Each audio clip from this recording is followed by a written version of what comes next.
بسم اللہ الرحمن الرحیم۔ حضرت عقبہ بن عامر رضی اللہ عنہ روایت کرتے ہیں کہ رسول اللہ صلی اللہ علیہ وآلہ وسلم نے ارشاد فرمایا، مومن کا بھائی ہے۔ ایمان والے کے لیے جائز نہیں کہ اپنے بھائی کے سودے پر سودا کرے، اور اسی طرح اپنے بھائی کے نکاح کے پیغام پر اپنے نکاح کا پیغام دے، البتہ پہلے پیغام پہنچانے والے کی بات ختم ہو جائے تو پھر پیغام بھیجنے میں کوئی حرج نہیں۔ فائدہ: سودے پر سودا کرنے کے کئی مطلب ہیں۔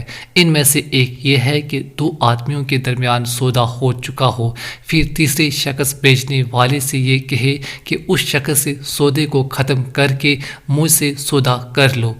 معاملات میں عمل کے لیے علماء کرام سے مسائل معلوم کیے جائیں۔